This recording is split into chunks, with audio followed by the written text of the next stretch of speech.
نحمده ونستعينه ونستغفره ونعوذ بالله من شرور أنفسنا ومن سيئات أعمالنا من يهده الله فلا مضل له ومن يضلله فلا هادي له وأشهد أن لا إله إلا الله وحده لا شريك له وأشهد أن محمدا عبده ورسوله أرسله بالحق بشيرا ونذيرا والصلاة والسلام على محمد وعلى آل محمد وأصحابه أجمعين ومن تبعهم بإحسان من الأئمة والهداة والصالحين إلى يوم القيامة.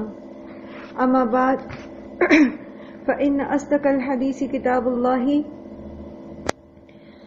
وخير الهدي هدي محمد صلى الله عليه وسلم وشر الأمور محدثاتها وكل محدثة بدعة وكل بدعة ضلالة وكل ضلالة في النار.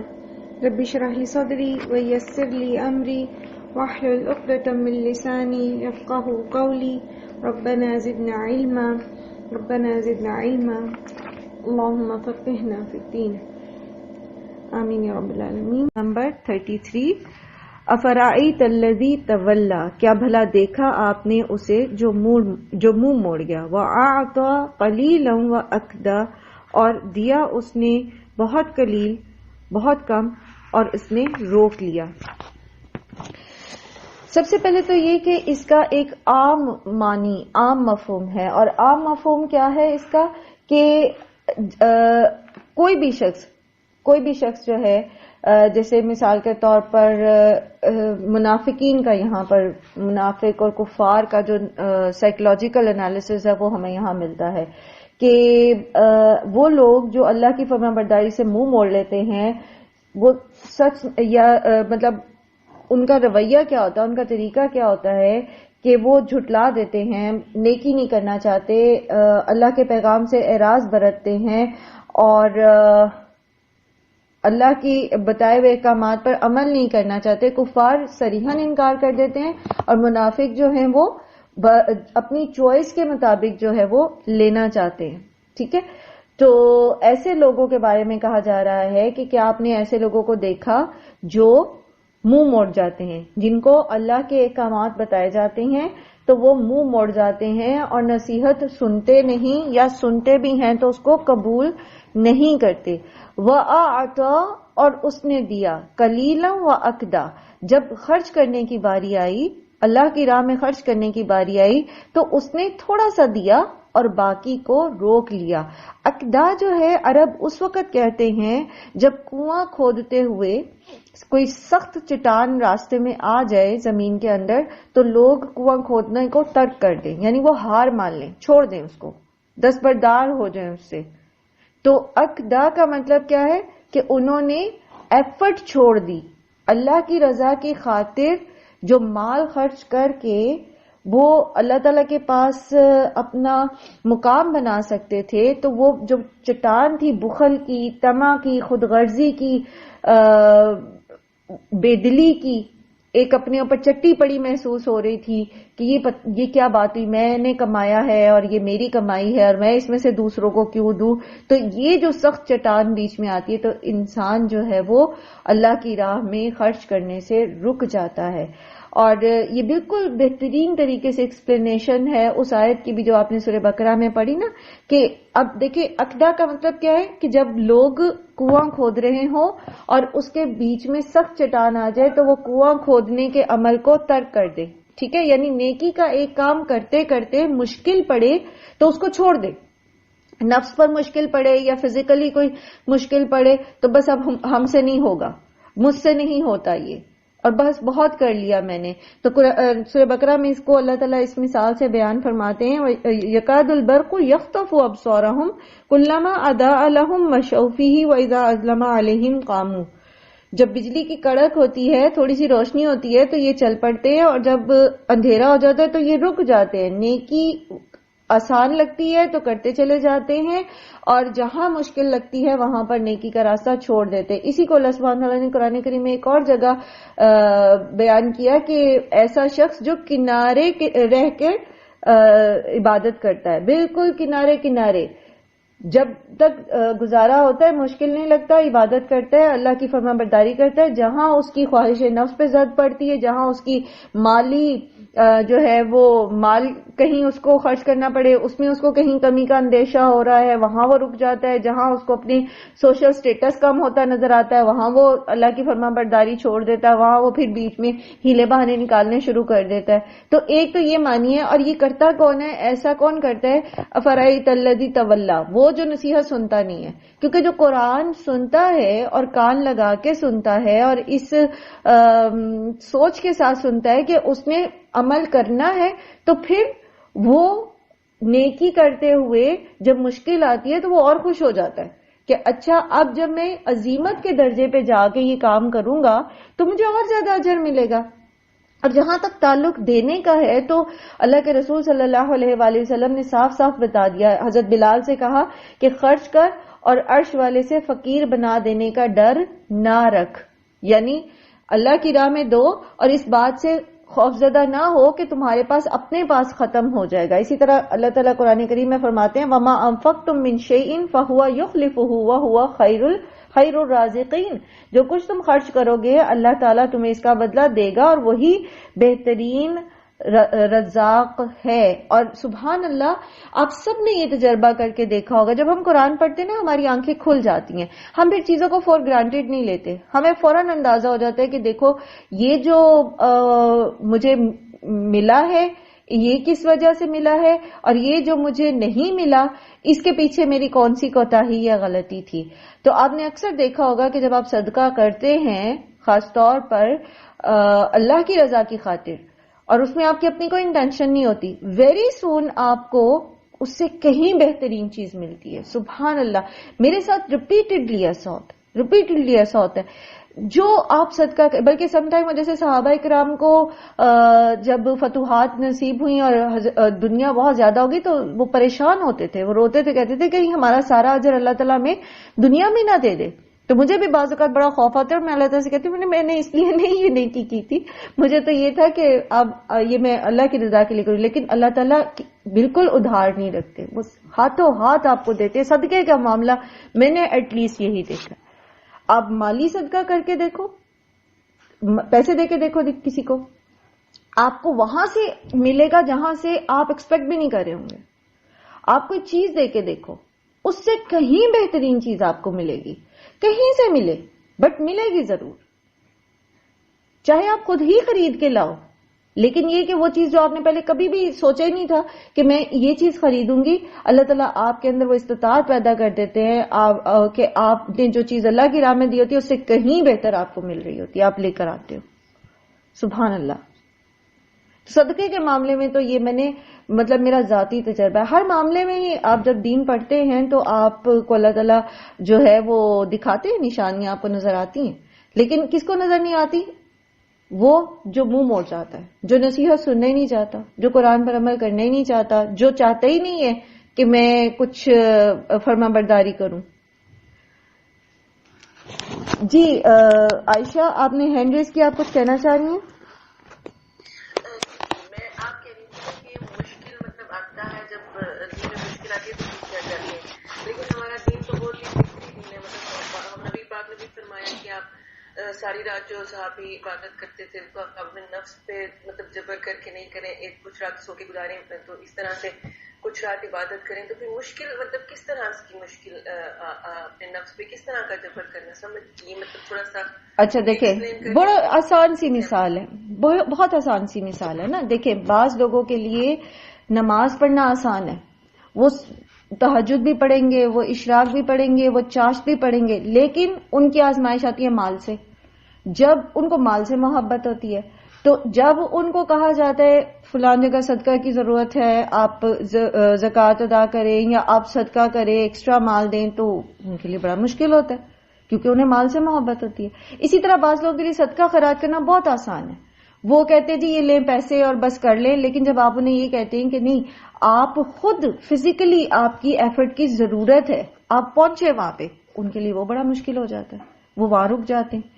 اسی طرح بعض لوگ جو ہیں وہ ان کے لیے فزیکلی کام کرنا بھی آسان ہے، وہ عبادات بھی کرتے رہیں گے، صدقات بھی کرتے رہیں گے، لیکن اولاد کی محبت میں ایسے وہ بے بس ہو جاتے ہیں کہ جب اولاد کہتی ہے کہ فلاں کام کرنا ہے اور اب بندے کو پتہ بھی ہے کہ یہ تو اللہ تعالیٰ کے احکامات کے خلاف ہے، مثال کے طور پہ شادی بیاہ کی رسمیں لے لیں، عام سی مثال سے سمجھ لیتے ہیں، اب بیٹا کہتا ہے نہیں جی میں نے تو باجے بھی بجانے ہیں اور میں تو دھمالیں بھی ڈلوانی ہے اور اتنی لائٹنگ بھی کرنی ہے اور اتنے قسم کے کھانے بھی ہونے چاہیے، میں سوسائٹی میں موو کرنا ہے، اما جی آپ نے اپنا زمانہ تو گزار لیا اور اب آپ کہتی ہیں اس سادہ سادہ کرو، تو یہ تو نہیں ہوگا۔ اور آپ اپنے بچے کی محبت میں اتنے وہ ہوتے ہیں کہ آپ کو پتہ بھی ہے کہ یہ اسراف ہے اور یہ مال جو خرچ ہو رہا ہے اس کے بارے میں ہم نے جواب دینا ہے، یہ جو ہم آتش بازی میں اور ادھر ادھر لگا کر پیسے کو آگ لگا رہے ہیں یا مارکی کی اس پہ ارینجمنٹ میں اتنے لاکھوں لگا رہے ہیں، یہ سارا اسراف ہے، اس کے بارے میں اللہ نے پوچھنا ہے۔ لیکن پھر کیا ہوتا ہے، انسان اس نیکی سے رک جاتا ہے، وہ اس کے لیے مشکل ہو جاتی ہے اور وہ وہی کرتا ہے جو اس کی اولاد چاہتی ہے۔ ٹھیک ہے، کانسیپٹ کلیئر ہوا عائشہ؟ جی بالکل ہو گیا، الحمدللہ۔ چلیں جی آگے چلتے ہیں، اور کسی نے کچھ اس میں کچھ ایڈ کرنا ہو اس بات میں؟ چلیں آگے چلتے ہیں۔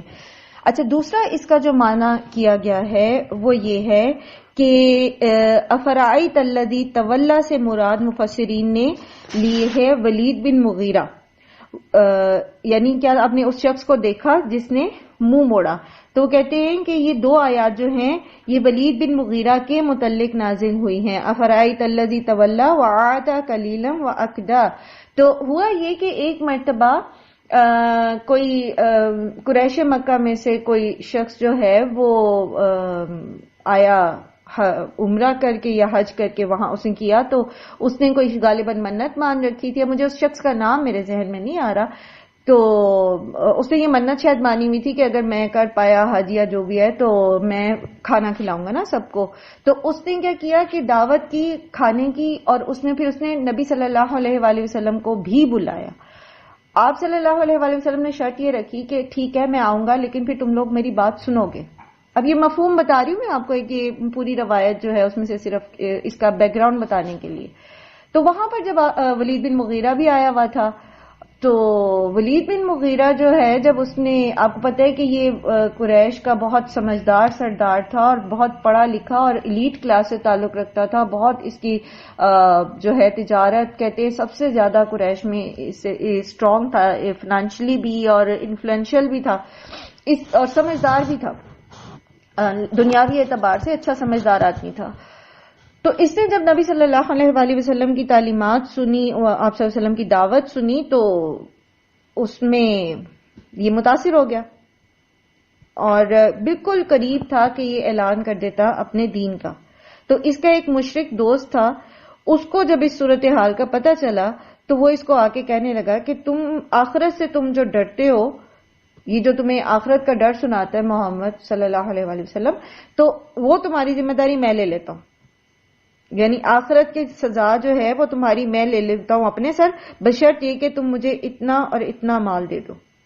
تو ولید بن مغیرہ جو ہے وہ اس کی باتوں میں آ گیا اور کہتے ہیں کہ طے شدہ مال کی ایک قسم بھی جو ہے اس نے ادا کر دی، لیکن بعد میں پھر اس نے وہ مال جو ہے وہ نہیں دیا، اور پھر وہ اسلام بھی اس نے مطلب اس کے دوست نے جب اس کے دل میں شک ڈال دیا تو پھر اس نے اسلام کا اعلان بھی نہیں کیا، بلکہ پھر بعد میں وہ دشمنی میں اور بڑھ گیا۔ تو یہ افرائیت الذی تولی، منہ موڑ گیا، مطلب یہ کہ جتنا بھی اس کو بالکل سٹرائک کر گئی تھی بات کہ یہ درست بات ہے جو یہ پیغام دے رہے ہیں نبی صلی اللہ علیہ وسلم، تو لیکن یہ کہ پھر وہ دوستی اور اس کی باتوں میں آ کے اس نے آپ صلی اللہ علیہ وسلم کی باتوں سے منہ موڑ لیا۔ وَآتَى قَلِيلًا وَأَكْدَى، اور اس نے دیا تھوڑا سا اور روک لیا۔ تو یہ دونوں چیزیں اس میں آ سکتی ہیں کہ اس نے وہ جو اس دوست کو پیسہ دیا تھا تھوڑا سا اور پھر روک لیا، یا پھر یہ کہ وہ حق کی طرف آیا، تھوڑا سا حق کی طرف آیا اور بات سمجھنے کی کوشش کی، لیکن پھر اس نے اپنے آپ کو اس سے روک لیا۔ بہرحال یہ دونوں طرح کی تفسیر، یہ خاص اس کا جو ہے سینیریو ہے، بیک گراؤنڈ ہے، اور عمومی معنی میں نے آپ کے سامنے پہلے ہی رکھ دیا۔ جو ہمارے سیکھنے کی بات ہے وہ یہ ہے کہ نصیحت جب کی جاتی ہے تو جو کان لگا کے سنتا ہے اور عمل کی نیت سے سنتا ہے تو وہ ضرور نصیحت حاصل کرتا ہے، لیکن جو سنتا ضرور ہے لیکن اس کی نیت ہی نہیں ہوتی کام کرنے کی، تو وہ بالآخر نصیحت اس پہ اثر نہیں کرتی. یا یہ کہ کوئی کسی کو آپ اچھی بات بتانے لگتے ہیں یا آپ کو کوئی اچھی بات بتانے لگتا ہے تو آپ منہ موڑ کے چلے جائیں. جیسے قرآن کریم میں ایک اور جگہ بھی آتا ہے نا کہ اگر کوئی بہرا اور اندھا ہے اور وہ منہ موڑ کے کھڑا ہو گیا، بہرا ہے اور وہ منہ موڑ کے کھڑا ہو گیا تو آپ اس کو کیسے سنائیں گے؟ اور اگر کوئی بہرا اور اندھا ہے تو آپ اس کو کیسے بتائیں گے؟ نہ وہ سن سکتا ہے نہ وہ دیکھ سکتا ہے. تو منہ موڑ کے کوئی کھڑا ہو جائے تو آپ اس کو کیا سمجھائیں گے؟ سن وہ سکتا نہیں، اشارے وہ دیکھنا نہیں چاہتا آپ کے، تو آپ اس کو کیسے گائیڈ کریں گے پھر؟ اَعِندَهُ عِلْمُ الْغَيْبِ فَهُوَ يَرَى، تو اس سے مراد مفسرین نے لیا ہے اس شخص کے بارے میں، ولید بن مغیرہ کے ساتھی کے بارے میں، کہ آخرت کے متعلق ان دونوں کا علم جو ہے یہ کتنا ناقص اور ظن اور قیاس پر مبنی تھا، اور لیکن پھر بھی دونوں نے معاہدہ اس طرح کر لیا جیسے انہوں نے اپنی آنکھوں سے دیکھا ہو کہ آخرت کا احوال جو ہے وہ کیا ہوگا. ولید بن مغیرہ کا علم تو اس لحاظ سے ناقص تھا کہ اس نے یہ سمجھا کہ جیسے دنیا میں مال وغیرہ دے کر انسان کسی مصیبت سے بچ سکتا ہے تو مال دے دلا کے وہ آخرت سے بھی بچ جائے گا، آخرت میں بھی اسی طرح بچ جائے گا. اور اس کا جو مشرک ساتھی تھا اس نے کس بیس کے اوپر وعدہ کر لیا تھا؟ اس کے پاس کون سا غیب کا علم تھا یا وہ دیکھ رہا تھا آخرت کو کہ وہاں پر یہ اس طرح کا مال لے کر جو ہے میں اس کی حصے کی سزا بھگت لوں گا. بہرحال یہ عمومی معنی اس کا یہ ہے کہ جو لوگ اپنے اللہ سبحانہ وتعالیٰ کے دیے ہوئے رزق میں سے خرچ نہیں کرتے اور وہ یہ سمجھتے ہیں کہ ان کا رزق دینے سے، خرچ کرنے سے مال کم ہو جائے گا، وہ فقیر ہو جائیں گے، یا یہ کہ واضح احکامات ہونے کے باوجود وہ اس طرح کی باتیں کریں، جیسے سورہ یاسین میں بھی ذکر آتا ہے نا کہ اگر اللہ چاہتا تو خود انہیں کھلا دیتا. تو ایسے لوگ جو ہیں ان کو اگر ان باتوں پر جو محمد صلی اللہ علیہ وسلم بتا رہے ہیں یقین نہیں ہے تو جو کانسیپٹ ان کے اپنے ہیں تو وہ غیب کا علم ان کے پاس کہاں سے آیا؟ انہیں کیسے پتا کہ یہ بات معاملہ ایسا ہوگا؟ تو اس کے دونوں معنی جو ہیں وہ سمجھے جا سکتے ہیں. یا لم نہیں. يُنَبَّأْ بِمَا فِي صُحُفِ مُوسَىٰ، وہ خبر دیا گیا اس کی جو صحیفوں میں ہے موسیٰ کے، وَإِبْرَاهِيمَ الَّذِي وَفَّىٰ، اور ابراہیم کے جس نے کہ وفا کی. یا پھر یہ کہ اس کے پاس خبر نہیں آئی اس بات کی جو صحف موسیٰ اور صحف ابراہیم میں بتائی گئی ہے، اور وہ بات کیا ہے؟ اللہ تزر وازرۃ وزر اخرى، کہ نہیں بوجھ اٹھائے گی کوئی بھی بوجھ اٹھانے والی کسی دوسرے کا بوجھ. یہ جو کہہ رہا ہے کہ میں آخرت میں تمہاری سزا اپنے سر پہ لے لوں گا، ابھی تم مجھے ذرا قسط ادا کرتے جاؤ، مال دو تو بس ٹھیک ہے، تمہاری سزا سے تم بچ گئے اور وہ میں بھگت لوں گا تمہارے حصے کی. تو کیا اس نے ٹھیک ہے قرآن کو نہیں سنتے یا مانتے، تو کیا انہوں نے صحف موسیٰ اور ابراہیم علیہ السلام پر جو صحیفے نازل ہوئے تھے ان میں بھی کچھ نہیں ان کی خبر پہنچی ان تک؟ حالانکہ یہ تو کہتے تھے کہ یہ دین ابراہیمی پر ہیں. تو اگر یہ دین ابراہیمی پر ہیں تو ان کے پاس تو یہ اصول وضع ہونا چاہیے تھا ان کے اپنے پاس کہ کوئی بھی جان جو ہے وہ دوسرے کا بوجھ نہیں اٹھائے گی. اور یہاں پر جو بات ہو رہی ہے ابراہیم علیہ السلام کی، تھوڑا سا اس کو بھی دیکھتے ہیں، اس کے بعد پھر انشاءاللہ اسی موضوع کو کہ کوئی جان کسی دوسرے کا بوجھ نہیں اٹھائے گی اس کو پھر ہم سمجھیں گے. سب سے پہلے چیز تو یہ کہ ابراہیم علیہ السلام کے اوپر کوئی کتاب نازل نہیں ہوئی تھی، جیسے موسیٰ علیہ السلام پر تورات اور عیسیٰ علیہ السلام پر انجیل اور داؤد علیہ السلام پر زبور نازل ہوئی، محمد صلی اللہ علیہ وسلم پر قرآن نازل ہوا. اس طرح ابراہیم علیہ السلام کے پر کوئی کتاب نازل نہیں ہوئی تھی بلکہ صحیفے نازل ہوئے تھے. اور صحف جو ہے وہ صحیفے کی جمع ہے، اور صحیفہ کہتے ہیں اوراق کو، پیپرز کو. ٹھیک ہے، یہ کمپائلڈ بک نہیں بلکہ صفوں کی شکل میں ہدایات جو ہیں وہ ان کو ملتی رہیں. اور اس کا کہیں پر بھی ابراہیم علیہ السلام کے پر جو صحف نازل ہوئے قرآن کریم میں اس کا ذکر ملتا ہے ہمیں. سورہ اعلیٰ میں بھی اس کا ذکر ملتا ہے ابراہیم علیہ السلام کے صحیفوں کا، لیکن یہ کہ اس کا کہیں پر بھی جو ہے وہ کوئی ترجمہ کوئی اصل کوئی کسی قسم کی جو ہے اس کی تفصیل دنیا میں موجود نہیں ہے. تورات اور انجیل اور زبور جو ہے وہ پھر بھی آپ کو اس کا کچھ اوریجنل اور کچھ جو انہوں نے چینجز کر دیے ہیں وہ ٹیکسٹ آپ کو ملتے ہیں. ابراہیم علیہ السلام کے صحیفے تو نہیں ملے لیکن ابراہیم علیہ السلام کے صحف میں جو تعلیمات تھیں وہ قرآن کریم میں اس کو محفوظ کر دیا. اگلی چیز جو اس میں ہمارے دیکھنے کی ہے وہ ہے کہ یہاں پر ابراہیم علیہ السلام کی صفت بیان کی گئی ہے اور وہ ہے وفا.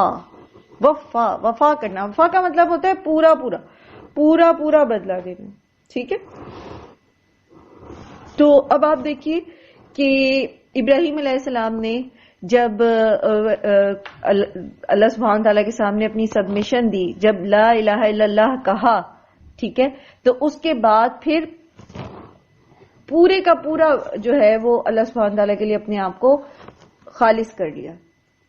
ٹھیک ہے. وفا کی, یہ نہیں کہ بیچ میں کسی اور کو بھی شامل کیا ہوتا. توحید کے پہلے علمبردار اس طرح سے اپنی قوم کے اندر پوری, مطلب حضرت ابراہیم کو قرآن کریم میں قوم کہا گیا ہے, ملت کہا گیا ہے, ایک پوری امت کہا گیا ہے. ٹھیک ہے. تو اکیلے ابراہیم علیہ السلام کو ایک امت کہا گیا کیونکہ وہ اکیلے جو تھے اس وقت توحید کے علمبردار تھے. تو انہوں نے وفا کی. وفا کس طرح کی سورہ بقرہ میں آپ نے پڑھا وَإِذِ ابْتَلَىٰ إِبْرَاهِيمَ رَبُّهُ بِكَلِمَاتٍ فَأَتَمَّهُنَّ. جب آزمایا ابراہیم کو اس کے رب نے مختلف کلمات کے ذریعے, مختلف احکامات کے ذریعے, فَأَتَمَّهُنَّ, تو انہوں نے اس کو پورا کیا. ابراہیم علیہ السلام نے اس کو پورا کیا. وفا کی. کہیں پر کوئی جو ہے وہ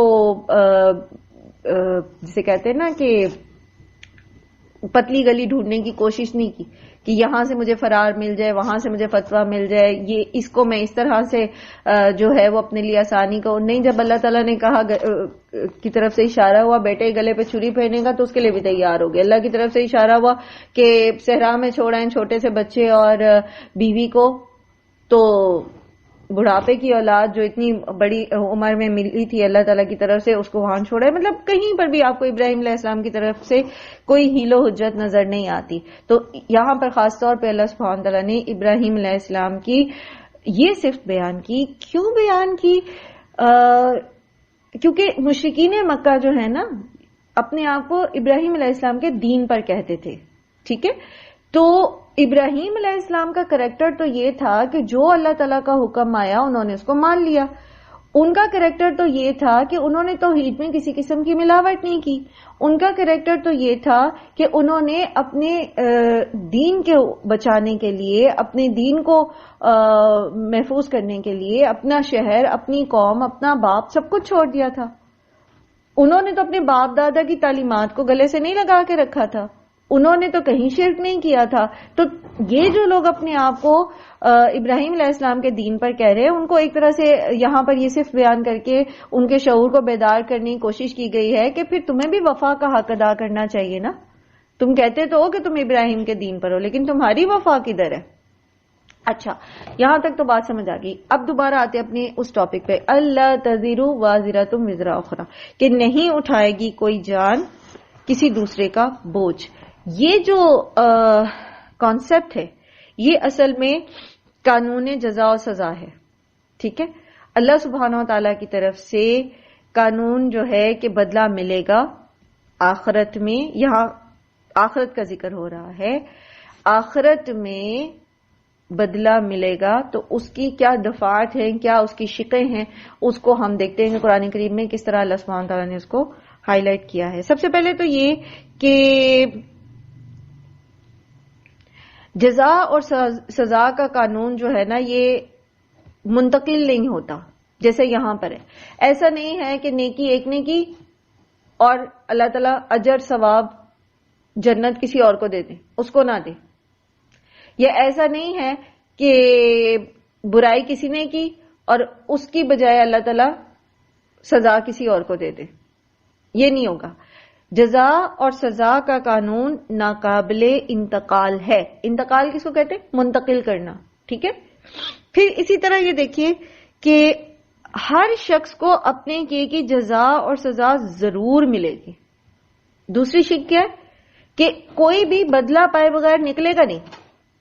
ہاں یہ ضرور ہو سکتا ہے کہ کہیں پر اللہ سبحانہ و تعالی کی اپنی رحمت کے ساتھ کسی کے گناہوں کو بخشنا چاہتے ہیں اور اس کے گناہوں کا جو اثر تھا وہ حقوق العباد پہ پڑ رہا تھا، یعنی اس کا ڈائریکٹ جو ہے خمیازہ دنیا میں کسی اور نے بھگتا تھا، تو اب اس کو اللہ سبحانہ و تعالیٰ کمپنسیٹ کر دیں گے، اپنی طرف سے اس کو اتنا دے دیں گے کہ وہ راضی ہو جائے گا اور وہ بدلہ نہیں لینا چاہے گا. پھر یہ کہ سزا جو ہے وہ اتنی ہی ملے گی جتنی کہ انسان نے گناہ کیا ہوگا. اور جزا کے معاملے میں البتہ اللہ سبحانہ و تعالیٰ نے کم از کم 10 کا وعدہ کر رکھا ہے مومنین کے ساتھ. لیکن یہ جو تھا یہ ایک انڈرسٹوڈ قانون ہے جو ظاہر ہو رہا ہے کہ اس میں اللہ تزیر وازرۃ وزر اخری میں. لیکن ہمیں کچھ احادیث سے اور کتاب و سنت سے یہ بھی پتہ چلتا ہے کہ انسان کے سارے اعمال کا تعلق جو ہے وہ اس کی زندگی تک محدود نہیں رہتا، بلکہ کچھ اعمال ایسے بھی ہوتے ہیں جن کے اثرات انسان کی زندگی کے بعد میں بھی رہتے ہیں، ٹھیک ہے، اور ان کی سزا اور جزا جو ہے اسے بعد میں بھی ملتی رہتی ہے، اور اس کا نامہ اعمال جو ہے اس کا اجر و ثواب جو ہے وہ بڑھتا چلا جاتا ہے. ٹھیک ہے، کہیں سزا بڑھتی چلی جاتی ہے اور کہیں پر ثواب بڑھتا چلا جاتا ہے. جیسے سورہ یاسین میں آتا ہے نا، اِنَّا نَحْنُ نُحْيِي الْمَوْتَى وَنَكْتُبُ مَا قَدَّمُوا وَآثَارَهُمْ، کہ بے شک ہم ہی زندہ کرتے ہیں مردہ کو اور ہم لکھ رہے ہیں جو کچھ یہ آگے بھیج چکے اور جو آثار انہوں نے پیچھے چھوڑے. تو جب ہم نے یہ آیت پڑھی تھی سورہ یاسین کی تو اس میں پھر ہم نے دیکھا تھا کہ آثار پیچھے جو ہے وہ کس کس طرح کے ہوتے ہیں، اچھے بھی ہوتے ہیں اور برے بھی ہوتے ہیں، اور پھر انسان کو اس کا اثر جو ہے وہ اس کی جزا یا اس کی سزا جو ہے اس کے نامہ اعمال میں ایڈ ہوتی چل جاتی ہے. کچھ احادیث دیکھتے ہیں اسی تناظر میں کہ اعمال نامے میں اجر و ثواب انسان کے مرنے کے بعد بھی کیسے ایڈ ہوتا رہتا ہے. حضرت ابو ہریرہ کہتے ہیں کہ آپ صلی اللہ علیہ وآلہ وسلم نے فرمایا جب انسان مر جاتا ہے تو اس کا عمل موقوف ہو جاتا ہے مگر 3 چیزوں کا ثواب جاری رہتا ہے. ایک صدقہ جاریہ، دوسرا وہ علم جس سے لوگ فائدہ اٹھائے، اور تیسری وہ نیک اولاد جو اس کے لیے دعا کرتی رہے. صحیح مسلم کتاب الوصیہ. سیدنا عبداللہ بن مسعود کہتے ہیں کہ آپ صلی اللہ علیہ وآلہ وسلم نے فرمایا جو آدمی ظلم سے ناحق مارا جاتا ہے اس کے گناہ کا ایک حصہ حضرت آدم کے بیٹے پہلے قاتل قابیل پر ڈالا جاتا ہے. اور ایک دوسری روایت کے الفاظ ہیں کہ اس کے خون کے گناہ کا ایک حصہ، کیونکہ روئے زمین پر ناحق خون ریزی کی رسم جو ہے وہ قابیل نے ایجاد کی تھی. تو اب دنیا میں جہاں بھی کوئی کسی کا قتل ہوتا ہے تو جو ناحق قتل ہوتا ہے تو پھر اس کا گناہ قاتل کو تو ملتا ہی ملتا ہے، ساتھ میں قابیل کے نامہ اعمال میں بھی ایک گناہ لکھا جاتا ہے. منذر بن جریر کہتے ہیں کہ آپ صلی اللہ علیہ وآلہ وسلم نے فرمایا جس نے اسلام میں کوئی نیک کام کیا، اس کے نیک طرح ڈالی، اس کے لیے اپنے اعمال کا بھی ثواب ہے اور جو لوگ اس کے بعد عمل کریں اس کا بھی ثواب ہے بغیر اس کے کہ ان لوگوں کے ثواب میں کچھ کمی ہو. اور جس نے اسلام میں کوئی بری طرح ڈالی، اس پر اس کے اپنے عمل کا بھی بار ہے اور ان لوگوں کا بھی جو اس کے بعد اس پر عمل کریں بغیر اس کے کہ ان لوگوں کا بوجھ کچھ کم ہو. صحیح مسلم کتاب الزکاة باب الحث علی الصدقہ. اور یہ کیا ہے، کیا قصہ تھا اس کے پیچھے کہ جب صدقے کی اپیل کی گئی تو سب سے پہلے ایک شخص اٹھا اور اس نے ابتدا کی تو اس کو دیکھ کر بہت سارے لوگ اور ہمت کی انہوں نے اور آ کے صدقہ دینا شروع کیا. پہلے لوگ ہیزیٹنٹ تھے، سوچ رہے تھے اچھا کریں، لیکن وہ اٹھا اور اس نے صدقہ دیا. اس کو دیکھ کر اور لوگوں نے بھی دیا. تو آپ صلی اللہ علیہ وسلم نے فرمایا کہ جس نے نیک کام کی طرح ڈالی، یعنی نیکی میں پہل کی اور اس کو دیکھ کر اور لوگوں نے بھی وہ نیکیاں کی تو پھر اس کا اجر بھی اس میں سے بھی ان کو ملتا رہے گا. تو ایسا اکثر ہوتا ہے نا کہ ہم کسی نیک کام میں جو ہے وہ ہیزیٹنٹ ہوتے ہیں، ہم سوچ میں پڑے رہتے ہیں کہ ہم کیسے کریں، ہم کریں یا نہ کریں. تو پھر جب کوئی ہماری ساتھی جو ہے وہ اس کی ابتدا کرتی ہے اور ہمت کرتی ہیں، جیسے ابھی فنڈ ریزنگ میں آپ دیکھیں سیلاب زدگان کے معاملے میں فنڈ ریزنگ میں بھی ایسے آپ نے معاملات دیکھے ہوں گے. پھر پڑھنے قرآن سیکھنے سکھانے میں ایسا ہوا ہوگا آپ کے ساتھ کہ آپ نے شروع کیا اور آپ کے بعد پھر آپ کی فیملی میں سے یا آپ کی دوستوں میں سے بہت سارے لوگ اس میں شامل ہو گئے، اور پھر وہ آپ سے کہتے ہیں ہاں میں بڑے عرصے سے سوچ رہی تھی کہ مجھے بھی پڑھنا چاہیے لیکن بس ہمت نہیں ہو رہی تھی، یا یہ ہو رہا تھا کہ کام نہیں مینج ہوں گے. تو آپ نے شروع کیا اور انہوں نے آپ کو دیکھ کے اس میں شامل ہو گئے، چاہے کسی بھی پلیٹ فارم پہ پڑھے ہوں، کسی طرح بھی سیکھ رہے ہو، لیکن انہوں نے شروع کیا تو آپ کو اپنا ثواب تو ملے گا ہی. وہ جو سیکھیں گے قرآن اور حدیث کا علم سیکھیں گے تو اس میں سے بھی آپ کو ایک حصہ ملتا رہے گا. تو ایسا ہوتا ہے اکثر کہ لوگ کام کرنا چاہتے ہیں، نیکی کرنا چاہتے ہیں، لیکن وہ ہیزیٹنٹ ہوتے ہیں. اسی طرح بہت سارے اوقات ایسا ہوتا ہے، جیسے پردے کے معاملے میں لے لیجئے. مجھے یاد ہے کہ ہم گریجویشن میں تھے تو ہماری کلاس میں میں اکیلی ہوتی تھی، میل ٹیچرز تھے ہمارے، تو میں نقاب کرتی تھی جب نئی گئی پنجاب کالج میں. تو کچھ ہی دن، ایک یا دو دن کی بات ہوگی، ایک اور لڑکی آئی میری کلاس والوں میرے پاس، تو مجھے کہتی میں بھی پردہ کرتی ہوں، لیکن میں ہیزیٹنٹ تھی، مجھے سمجھ نہیں آئی تھی کہ کہیں یہ مجھے ڈانٹے نہ کلاس میں. تو لیکن آپ کو دیکھ کے مجھے حوصلہ ہو رہا ہے کہ میں یہ کام کروں، تو پھر اس نے بھی شروع کر دیا. اس کے بعد پھر بہت ساری لڑکیوں نے جو ہے وہ ہمت پکڑی اور انہوں نے ماشاءاللہ وہ پھر پورے اس میں نقاب میں پڑھتی رہی وہاں پر. تو اللہ تعالیٰ سے امید ہے کہ اللہ تعالیٰ جو ہیں وہ اس میں اجر دیں گے، حالانکہ کانشیسلی ظاہر ہے یہ کام نہیں کیا تھا، لیکن بہرحال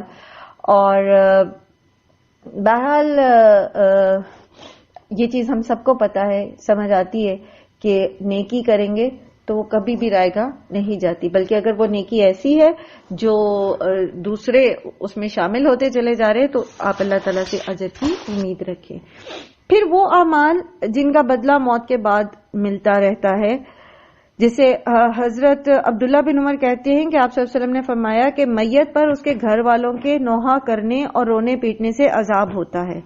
اور امام بخاری نے جہاں یہ روایت لکھی ہے تو وہاں پر اس کی صراحت یہ کر دی ہے، اس کو ایکسپلین کر دیا ہے کہ جب نوحہ کرنا میت کے خاندان کی رسم ہو، یعنی ایک انسان دنیا سے چلا گیا، اب اس کے گھر والے اس پر نوحہ کر رہے ہیں. آپ کو پتہ ہے کہ عربوں میں یہ رسم تھی کہ باقاعدہ نوحہ کرنے والی عورتیں تھیں جو بلائی جاتی تھیں کسی بھی میت پر، اور جس کے جنازے پر اس طرح کی رسمیں بہت زیادہ ہوتی تھیں اور اس طرح کی نوحہ بڑا زبردست قسم کا کیا جاتا تھا، تو لوگ اس کی بڑی گویا اس کی ریپیوٹ بڑی اچھی ہو جاتی تھی کہ یہ کوئی مالدار بندہ فوت ہوا ہے جو یہاں سے ایسے نوحے کی آواز آ رہی ہے یا اس طرح کی نا.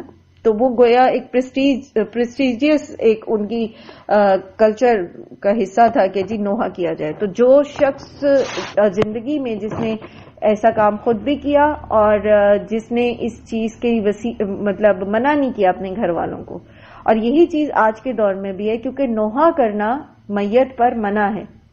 رونا، چیخ چیخ کے رونا، گال پیٹنا، گریبان چاک کرنا، ہوش و حواس کھو دینا، پتہ ہی نہیں ہے کہ بے پردگی ہو رہی ہے، پتہ ہی نہیں، اور حواس اپنے کھو دینا، چیخنا چلانا یا ایسی باتیں کرنا جس میں نعوذ باللہ اللہ تعالیٰ پر کوئی ناراضگی ہو کا اظہار ہو، تو یہ سب جو ہے یہ گناہ ہے. اور اگر میت جو ہے خود بھی اپنی زندگی میں یہ سب کچھ کرتی رہی ہو یا یہ کہ اس نے اپنے گھر والوں کو اس پہ منع نہ کیا ہو تو پھر اس کو اس چیز کا عذاب ہوگا. حالانکہ وہ خود تو نوحہ اب نہیں کرا، وہ تو دنیا سے چلا گیا، لیکن اس کے گھر والے اگر نوحہ کریں گے تو اس کو عذاب ہوگا.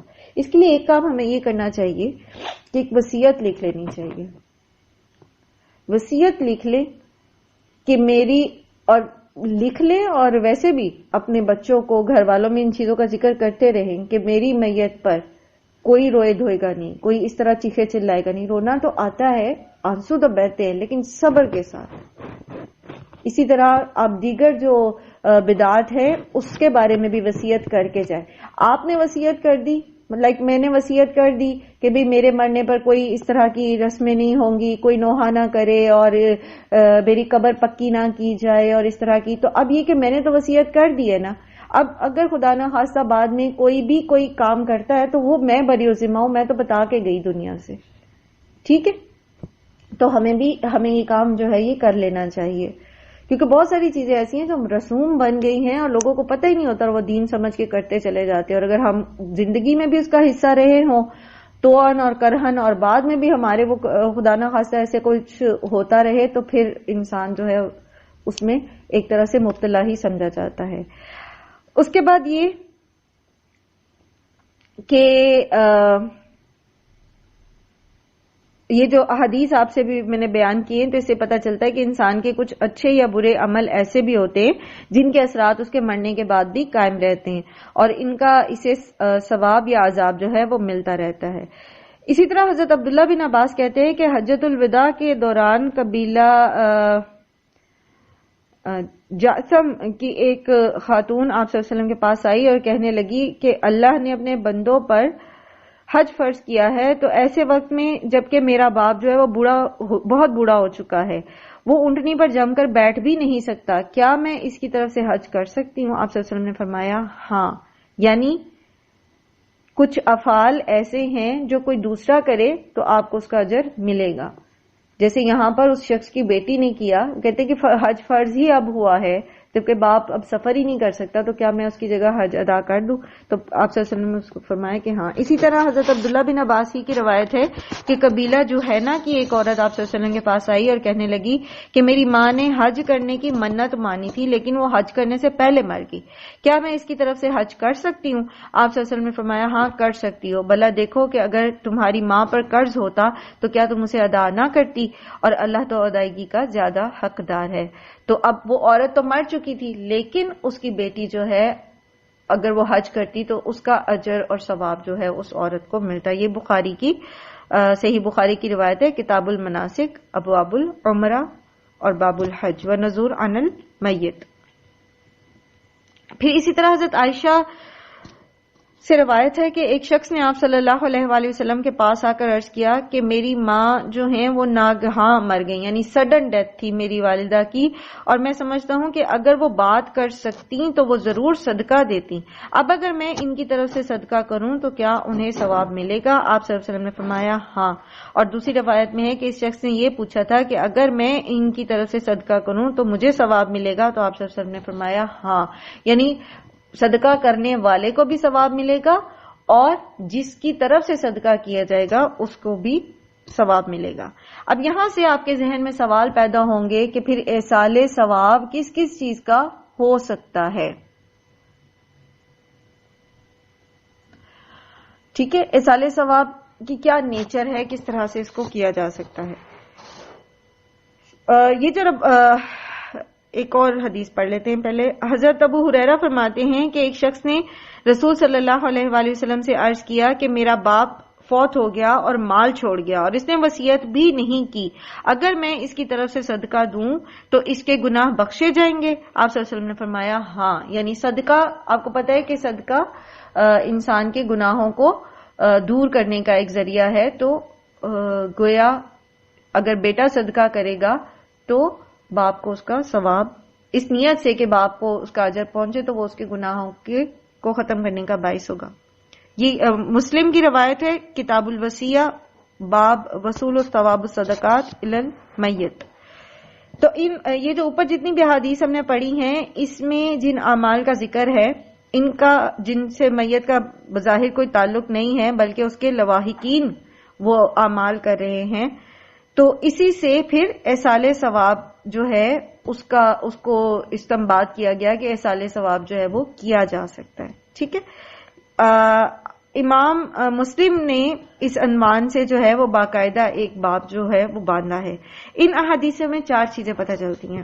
ایک یہ کہ ان چاروں احادیث کا تعلق جو ہے وہ مال سے ہے. ٹھیک ہے، مالی عبادات. پھر یہ کہ جن کا تعلق فرض یا واجب سے ہو اور ان کو ادا کرنا میت کے لواحقین پر واجب ہے، مثلا میت کے قرض کی ادائیگی یعنی یہ واجب ہے دینا.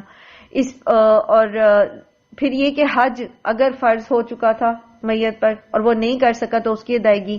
پھر یہ بھی ہمیں پتہ چلتا ہے کہ اگر کوئی منت مانی ہے اس نے، جیسے اس عورت نے منت مانی تھی حج کی لیکن وہ فوت ہو گئی، اگر کسی نے کوئی منت مانی ہوئی ہے تو اس کی ادائیگی کرنا. اور پھر روزوں کے یا دوسرے کفارے، روزوں کا کفارہ دینا میت کی طرف سے، یا پھر کوئی اور کفارہ، جیسے اس کو کوئی قسم کا کفارہ رہ گیا تھا تو کفارے جو ہیں وہ دیے جا سکتے ہیں میت کی طرف سے.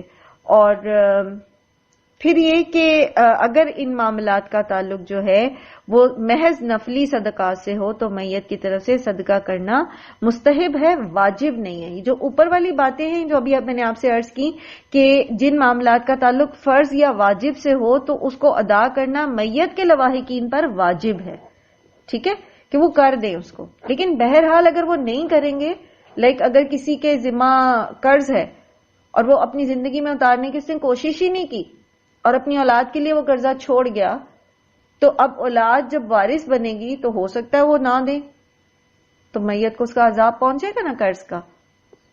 لیکن یہ کہ بہرحال تلقین اسی چیز کی ہے، یہ میت کے لواحقین پر ہے کہ وہ اس کو کر دیں ادا. جیسے قرض آپ نے سورہ نساء میں پڑھا، قرض کی ادائیگی، اور یہی جیسے ابھی ساری میں نے چیزیں آپ کے سامنے عرض کی.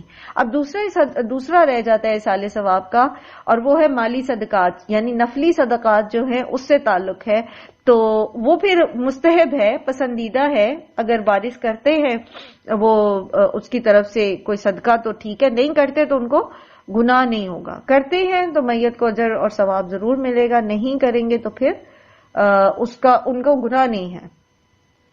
ٹھیک ہے، تو یہ وہ ایصال ثواب کے طریقے ہیں جو ہمیں احادیث سے پتہ چلتے ہیں.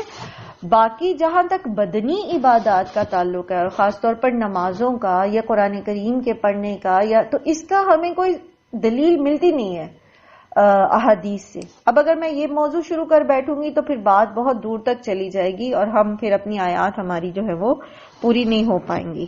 تو جو چیز ہمارے پاس صحیح حدیث سے موجود ہے ایٹ لیسٹ ہم اس کو تو پکڑیں، ٹھیک ہے. اور جس کا ہمارے پاس دلیل نہیں ہے اس کو اگر آپ نہیں کرتے تو آپ پر گناہ نہیں ہے. اور تھوڑی تحقیق انشاءاللہ اس موضوع پر آپ اور کر لیں، آپ کو مل جائیں گے مسند کتابیں، صحیح احادیث اور قرآن کی روشنی میں ایصال ثواب کے طریقے. تو پھر آپ اس میں اس کو سرچ کر سکتے ہیں فردر کہ ہمارے معاشرے میں کیا کیا طریقے رائج ہیں اور ان میں سے کون کون سی بدعات ہیں اور کون کون سے جو ہیں وہ صحیح ہیں طریقے.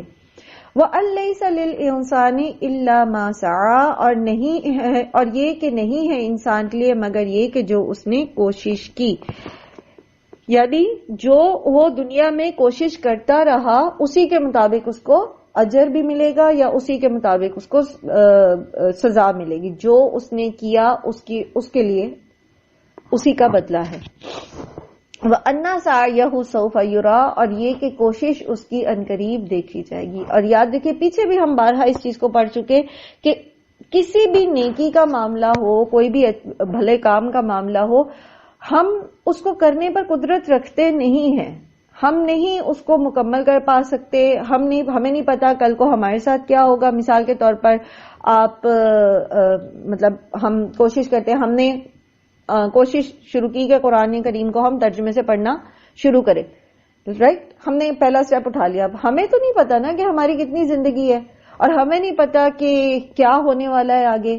آن لائن ہم نے پڑھنا شروع کیا، کیا واقعی ہم انٹرنیٹ کی یہ سہولت ہمیں میسر رہے گی یا نہیں میسر رہے گی، صحت اور تندرستی رہے گی یا نہیں رہے گی، اللہ رحم کرے کچھ اور بہتر، یا جو بھی حالات ہوں گے ہمیں تو نہیں پتا.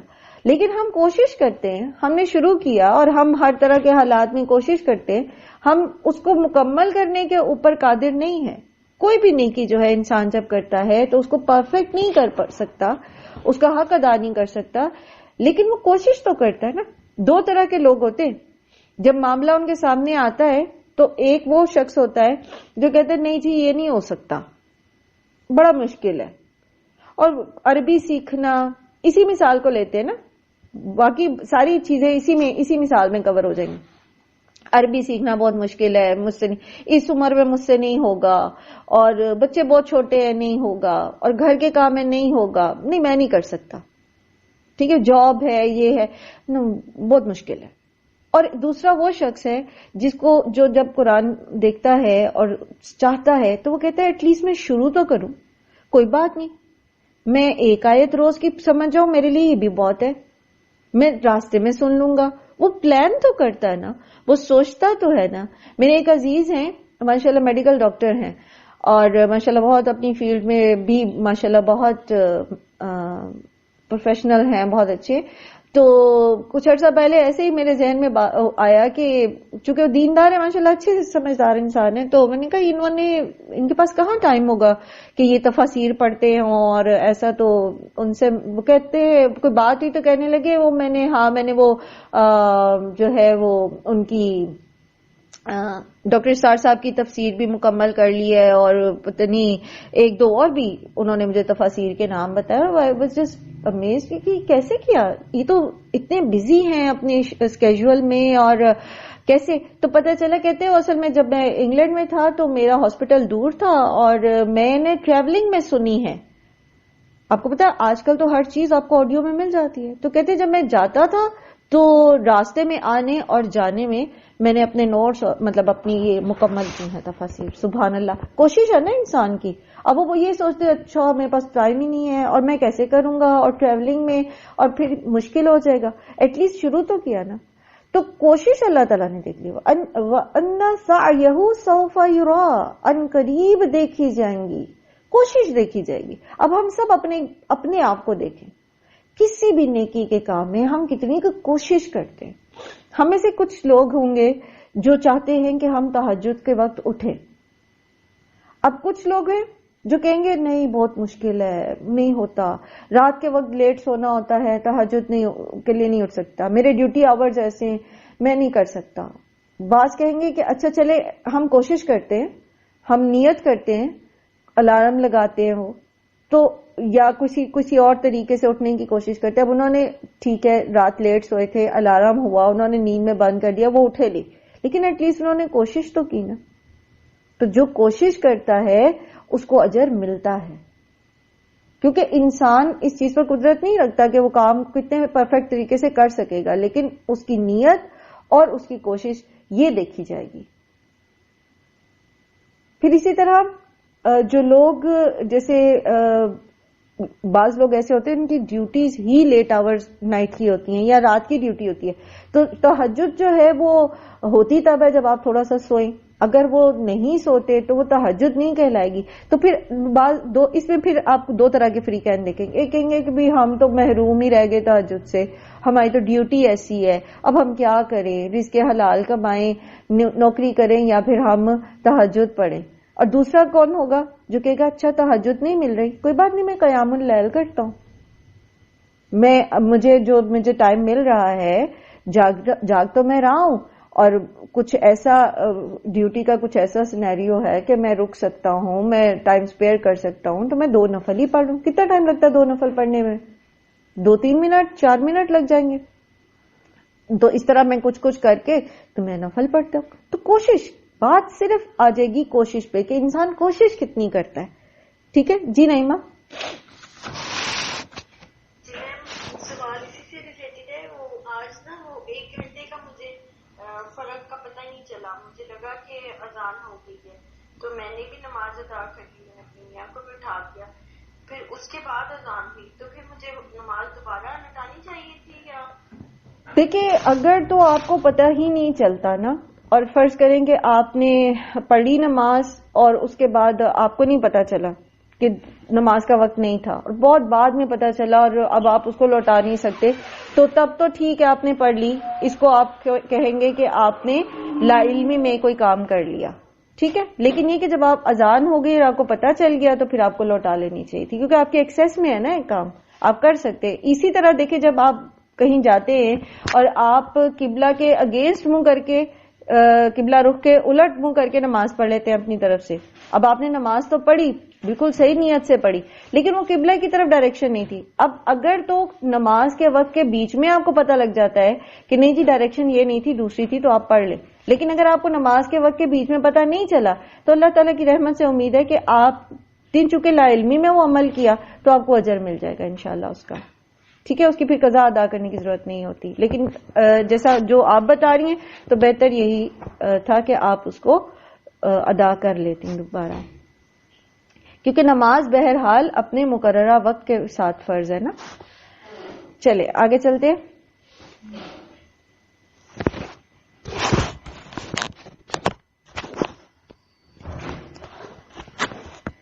اچھا، ثم پھر یجزاہ الجزاء الاوفا، پھر وہ بدلہ دیا جائے گا بدلہ پورا پورا، وَأَنَّ إِلَىٰ رَبِّكَ الْمُنْتَهَىٰ، اور بے شک آپ کے رب ہی کی طرف اس کی انتہا ہے، وَأَنَّهُ هُوَ أَضْحَكَ وَأَبْقَىٰ، اور وہی ہے جس نے ہنسایا اور جس نے رلایا، وَأَنَّهُ هُوَ أَمَاتَ وَأَحْيَا، اور وہی ہے بے شک وہی ہے جس نے موت دی اور جس نے زندہ کیا۔ سبحان اللہ، میں جب یہ آیت پڑھتی ہوں نا تو میرے جو سینٹیمنٹس ہیں نا، مجھے ہمیشہ جو ہے اس کے اندر ایک سیٹسفیکشن ملتی ہے۔ لائک آپ غمزدہ ہیں، آپ دکھی ہیں، آپ پریشان ہیں، آپ ہرٹ ہوئے ہیں کسی کی بات سے، کسی کے عمل سے، آپ کی ایکسپیکٹیشنز پوری نہیں ہوئی، اب تو یہ کس کی طرف سے یہ جذبات بھی آپ کے اندر موجود ہیں؟ اللہ سبحانہ وتعالیٰ کی طرف سے۔ وَأَنَّهُ هُوَ أَضْحَكَ وَأَبْكَىٰ، وہی قدرت رکھتا ہے کہ آپ کو کوئی ہرٹ نہ کرتا، آپ اس جذباتی کیفیت سے نہ گزرتے، وہ چاہتا تو نہ گزرتے، لیکن اس نے چاہا کہ آپ کو اس طرح سے آزما لے۔ اسی طرح جب آپ خوش ہوتے تو خوشی بھی کس کی طرف سے ہے؟ اللہ کی طرف سے۔ تو پھر دونوں صورتحال میں کیا کرنا ہے؟ جب دکھ، تکلیف، رنج بھی اللہ کی طرف سے اور خوشی بھی اللہ کی طرف سے، تو پھر اس صورتحال میں ہمارا پھر طرز عمل کیا ہونا چاہیے؟ جیسا اللہ تعالیٰ کو پسند ہے۔ خوش ہوں تو شکر کریں اور اس میں بھی اپنی حدود میں رہیں جو اللہ نے متعین کی۔ غمگین ہے تو صبر کرے اور اپنی حدود میں رہیں جو اللہ نے متعین کی۔ وَأَنَّهُ هُوَ أَمَاتَ وَأَحْيَا، بے شک وہی ہے جس نے موت دی اور جس نے زندہ کیا۔ زندگی اور موت بھی سراسر اللہ کے ہاتھ میں ہے، کوئی بھی کسی کو نہ تو مار سکتا ہے اور نہ ہی کسی کو زندگی دے سکتا ہے۔ آپ کی روزمرہ زندگی کی یہ مثالیں ہیں کہ کیسے کوئی کسی کو نقصان پہنچانے کی کوشش کرتا ہے لیکن وہ اس میں بال بال بچ جاتا ہے۔ کس طرح لوگ وہ جیسے قرآن کریم میں آتا ہے نا، وَمَكَرُوا وَمَكَرَ اللَّهُ، دے پلان اینڈ اللہ پلان۔ تو لوگ تو مکر کرتے ہیں، نقصان پہنچانے کی کوشش کریں گے، حسد کریں گے، نفرت میں جو ہے وہ کسی طریقے سے بھی انسان کو جو ہے ذہنی یا جسمانی اذیت دینے کی کوشش کریں گے، لیکن اگر اللہ کی طرف سے اذن نہ ہو تو کوئی بھی کچھ نہیں کر سکتا، نہ تو انسان اور نہ ہی جنات۔ ہم میں سے اکثر لوگ جب خدا نہ خواستہ کسی کا واسطہ کسی ایسے معاملے میں پڑتا ہے تو وہ سمجھتے ہیں گویا شاید اگر کوئی جنات ہیں یا کسی نے جادو کر دیا ہے یا کوئی اور ایسی بات ہے تو شاید اب یہ ان کے پاس پورے کا پورا اختیار چلا گیا ہے، ہم پہ جادو ہو گیا۔ بات دراصل یہ ہے کہ جادو بھی کب ہوتا ہے؟ سورہ بقرہ میں آپ نے پڑھا نا کہ کب ہوگا؟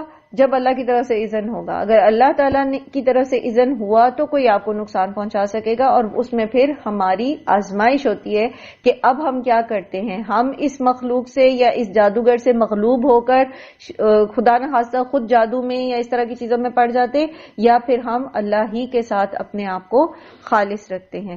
وَأَنَّهُ خَلَقَ الزَّوْجَيْنِ الذَّكَرَ وَالْأُنثَىٰ، اور بے شک وہی ہے جس نے پیدا کیا جوڑوں کو، نر اور مادہ۔ اور آپ دیکھیں سبحان اللہ، اللہ سبحانہ وتعالیٰ نے مٹی سے آدم کو پیدا کیا اور پھر آدم علیہ السلام کی پسلی سے جو ہے وہ حوا کو پیدا کیا، اور پھر ان دونوں سے آگے نسل انسانی میں جو ہے وہ نر اور مادہ جو ہے پیدا کی۔ اور بظاہر یہ جو جس کو وہ کہتے ہیں نا جو مادہ منویہ ہوتا ہے، بظاہر جو نر کا ہے اور مادہ کا ہے وہ ایک ہی جیسا ہوتا ہے، اس کے اندر صرف ایک کروموسوم کے پیئر کا ڈفرنس ہوتا ہے، ایکس اور وائی والا۔ جو عورت ہے اس میں ایکس ایکس کروموسوم ہوں گے اور مرد جو ہے اس میں ایکس وائی ہوگا۔ اور سبحان اللہ، اللہ سبحانہ وتعالیٰ نے اسی طرح سے کچھ ایسی جو ہے وہ تخلیق کی کہ پھر مرد اور عورتیں جو ہیں وہ لاتعداد جو ہیں وہ دنیا میں آئے اسی ایک جوڑے سے، آدم اور حوا سے۔ وَأَنَّهُ هُوَ أَغْنَى وَأَقْنَى، اور بے شک وہی ہے جس نے غنی کیا اور جس نے مالدار بنایا۔ جس نے غنی کیا میں معنی یہ آتا ہے کہ کسی کو کتنا مال اور دولت دینا ہے، کسی کو کس طرح سے جو ہے وہ اللہ تعالیٰ نے نوازنا ہے۔ پیچھے بھی آپ یہ پڑھ کے آئے کہ رزق جس کو جتنا چاہتا ہے اللہ تعالیٰ دیتا ہے اور بغیر حساب کے دیتا ہے، ٹھیک ہے؟ تو وہی غنی کرتا ہے. وَأَقْنَا، اغنا اور اقنا بیسیکلی دونوں اپوزٹ ورڈز ہیں. اغنا جو ہے وہ اقنا کی ضد ہے، تو ایک جو غنی ہے تو پھر اس کی اپوزٹ کیا ہوگی؟ مفلسی. ٹھیک ہے، یعنی مفلس بنا دینا. اور پھر یہاں پر یہ دیکھیے کہ اگر یہ ازداد میں سے بھی آتا ہے. ٹھیک ہے، اقنا کا جو لفظ ہے یہ لغت میں ازداد میں سے بھی آتا ہے. اور ازداد کون سے لفظ ہوتے ہیں؟ جو ایک ہی لفظ کے اندر اپوزٹ معنی بھی پائے جاتے ہیں. یعنی اقنا بمانے مفلس بھی آئے گا، ہو سکتا ہے، اور اقنا بمانے مالدار بھی ہو سکتا ہے. ازداد بھی انشاءاللہ جو لوگ گرامر پڑھتے ہیں تو اس میں انشاءاللہ پڑھیں گے. ازداد ہوتے ہیں ایک لفظ کے اندر دونوں معنی پائے جانا، اپوزٹ معنی پائے جانا. تو سراسر اللہ سبحانہ تعالیٰ کے ہاتھ میں ہے کس کو کیا دینا ہے. اور دوسرا میں اس کو پڑھ رہی تھی تو میرے ذہن میں اغنا سے ایک اور سمجھ آ رہی تھی. غنی کر دینا، غنی کا مطلب ہوتا ہے بے نیاز کر دینا. ٹھیک ہے، تو مالی معاملات میں آپ دیکھیں بے نیاز ہونا ایک بات سمجھ آ گئی، بہت سیدھی سی بات ہے. لیکن بہت ساری چیزیں ایسی ہوتی ہیں جس میں انسان بڑا کنسرنڈ ہوتا ہے اور اس کنسرن کی وجہ سے وہ اذیت میں رہتا ہے. جیسے بعض اوقات کچھ ریلیشنز ایسے ہوتے ہیں، کچھ خواہشات نفس ایسی ہوتی ہیں جو انسان کو بے چین رکھتی ہیں. تو ہم اللہ سبحانہ و تعالیٰ ہی ہیں جو ہمیں اس سے غنی کر سکتے ہیں، اللہ تعالیٰ ہمیں اس سے بے نیاز کر سکتے ہیں. تو اللہ تعالیٰ سے ہمیں دعا کرنی چاہیے. مثال کے طور پر اگر کسی کو بہت کسی ایسی دنیاوی معاملے میں اس کا دھیان ہے جو اس کی آخرت خراب کر رہا ہے تو وہ اللہ سے دعا کرے، اللہ تعالیٰ آپ مجھے اس سے بے نیاز کر دیں، مجھے نہیں چاہیے یہ، میری فیلنگز کو آپ جو ہیں وہ ہے نا جیسے یا مقلب القلوب ثبت قلبی علی دینک، تو آپ میرے دل کو اپنے دین پر جما دیں، مجھے اس سے غنی کر دیں. جیسے بعض لوگوں کو نا میوزک سننے کا بڑا شوق ہوتا ہے، موویز دیکھنا، میوزک سننا، اس طرح کی چیزیں. اب انہیں سمجھ آ گئی، دین پڑھ لیا، نہیں یہ ٹھیک نہیں ہے اور یہ کوئی اچھا کام نہیں ہے اور بہت ساری اس کے اندر خرابیاں ہیں چھوٹی بڑی، تو اب وہ چھوڑ نہیں پا رہے کیونکہ یہ ایڈکشن ہوتی ہے نا، چھوڑ نہیں پا رہے. اب کیا کریں؟ پھر اللہ سے دعا کریں، اللہ تعالیٰ آپ ہے نا وہ انہ ہوا اغنا، وہ جو غنی کر دیتے ہیں، آپ کر سکتے ہیں، آپ میرے دل سے اس کو نکال دیں. سبحان اللہ. تو آپ دیکھیں کہ یہ میرا ذاتی تجربہ ہے کچھ معاملات میں کہ میں نے اللہ تعالیٰ سے ایک مرتبہ ایک اسی طرح کوئی چیز تھی جو مجھے بہت تنگ کر رہی تھی، تو میں نے اللہ تعالیٰ سے دعا کی ایسی رینڈملی، اللہ تعالیٰ مجھے اس سے غنی کر دیں، آپ مجھے نہیں چاہیے، آپ مجھے اس سے بے نیاز کر دیں. اور سبحان اللہ اس کے بعد وہ چیز سامنے بھی آتی ہے، آپ کو ملتی بھی ہے، تب بھی آپ کا دل نہیں کرتا. وہ اللہ تعالیٰ آپ کو ایسے اس سے غنی کر دیتے ہیں. سبحان اللہ. تو دل بھی تو اللہ کے ہاتھ میں نا، آپ صلی اللہ علیہ وسلم نے فرمایا نا کہ دل اللہ کے ہاتھ میں ہے، اس کو الٹ پلٹ کرتے رہتے ہیں. تو ہمارے جو جذبات ہیں، ہمارے سینٹیمنٹس ہیں، اور بہت دفعہ ایسا ہوتا ہے کہ آپ بار بار ایک ہی ریلیشن سے جو ہے نا ایک ہی ریلیٹو آپ کو بار بار زج کر رہا ہے، تنگ کر رہا ہے، ایک ہی طرح کے ریلیشن میں آپ بار بار جو ہے وہ پریشان ہو رہے ہیں. لیکن اب آپ کی اس کے ساتھ جو ہے وہ اٹیچمنٹ بھی ہے، پھر اللہ تعالیٰ مجھے اس سے غنی کر دے، بس مجھے نہ برا لگے اس کی بات. ٹھیک ہے وہ برا اس نے کیا، وہ خود اپنے عمل کا ذمہ دار ہے، بس مجھے نہ لگے برے، اب میرے دل کو سکون دے دے. سبحان اللہ. اللہ سبحانہ تعالیٰ کے دل ہاتھ میں نا دل، دوسرے کا بھی اور ہمارا بھی، تو بس اصلاح کر دیں، آپ ٹھیک کر دیں اس معاملے کو، اور وہ کر دیتے ہیں. وَأَنَّهُ هُوَ رَبُّ الشِّعْرَىٰ، اور بے شک وہی ہے شعراء ستارے کا رب. اور شعراء جو ہے یہ ستارہ تھا، اور اس مشرکین میں جو 3 مشہور دیویاں تھیں نا، لات، منات اور عزا، تو اس کے علاوہ آسمان کے جو دیوتا تھے ان میں شعراء جو ستارہ تھا اس کی بھی پوجا کی جاتی.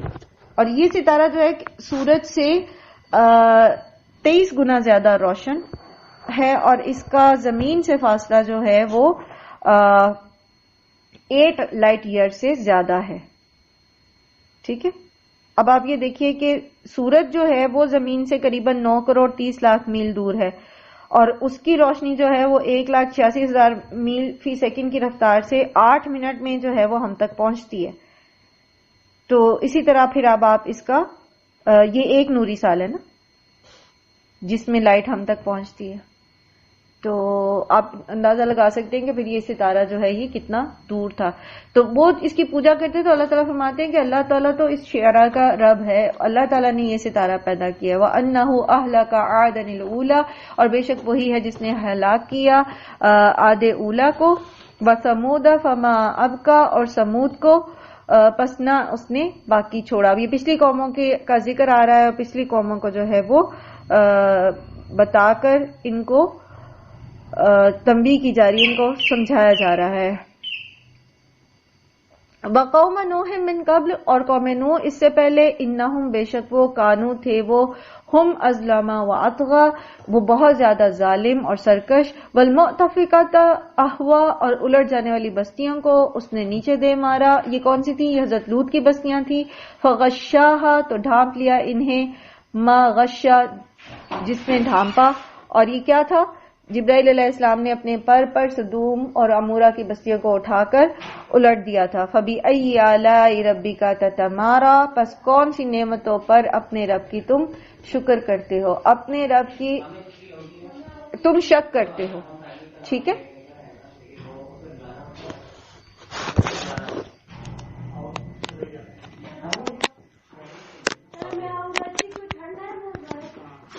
کرتے ہو. اللہ سبحانہ و تعالیٰ نے پیچھے ایک پوری لسٹ گنوا دی, مال دینے والا, خوشی دینے والا, غم کے معاملات, زندہ کرنا, موت دینا, اور اسی طرح پچھلی قوموں کے احوال, سب کچھ تو بتا دیا. اب تمہیں کون سی بات جو ہے وہ سمجھ آئے گی کہ نبی صلی اللہ علیہ وآلہ وسلم جو بھی تمہیں بتا رہے ہیں وہ سچ ہے.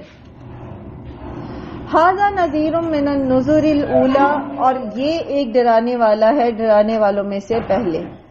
یعنی یہ جو تعلیمات نبی صلی اللہ علیہ وآلہ وسلم دے رہے ہیں یہ اسی طرح کی تعلیمات ہیں, اسی طرح کے نذر ہیں جو پہلے بھی لوگوں کو دیے جا چکے ہیں, انہیں بتایا جا چکا, لیکن انہوں نے نہیں مانا اپنے نبی کی بات کو, تو ان کے ساتھ کیا انجام ہوا.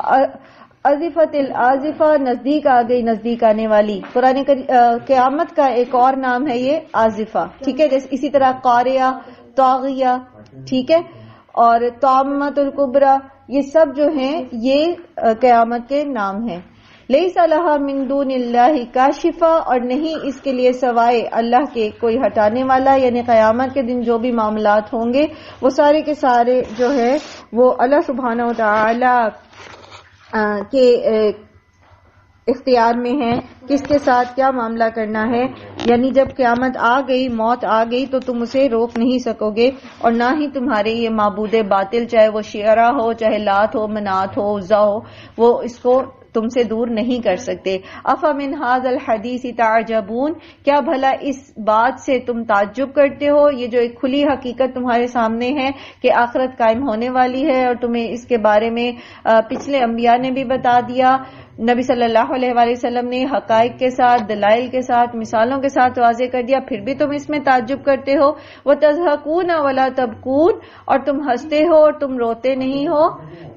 تم مذاق میں اڑا دیتے ہو اس چیز کو, حالانکہ یہ ایک ایسی حقیقت ہے کہ اگر واقعتاً انسان آخرت پر یقین رکھتا ہو, واقعتاً اس کو اس چیز کا احساس ہو کہ اس نے مر جانا ہے اور اس نے قبر میں جانا ہے, آپ یقین کیجئے واقعی ہنسنے کا دل نہیں کرتا. ہر معاملے میں انسان جو ہے نعمتوں کے بیچ میں بیٹھ کے بھی وہ اللہ کی خشیت میں کے ساتھ جو ہے وہ رہتا ہے, اور وہ اس چیز سے اپنے آپ کو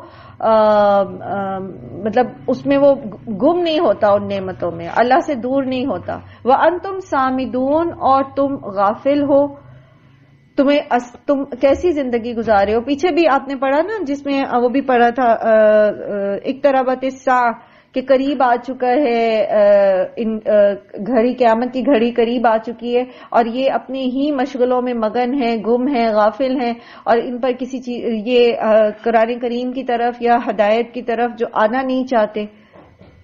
فَاسْجُدُوا لِلَّهِ وَاعْبُدُوا, پس سجدہ کرو اللہ کے لیے اور عبادت کرو. یہ آیت سجدہ ہے. ابھی آپ کا لیسن بھی کمپلیٹ ہو جائے گا, آپ بھی سجدہ کیجیے گا. اور دوسرا یہ کہ انشاءاللہ العزیز ہم کل اس کو تھوڑا سا دوبارہ تفصیلاً تھوڑا سا اس کو دیکھیں گے. وآخر دعوانا الحمدللہ رب العالمین. سبحانک اللہم و بحمدک، نشہد ان لا الہ الا انت، نستغفرک و نتوب الیک.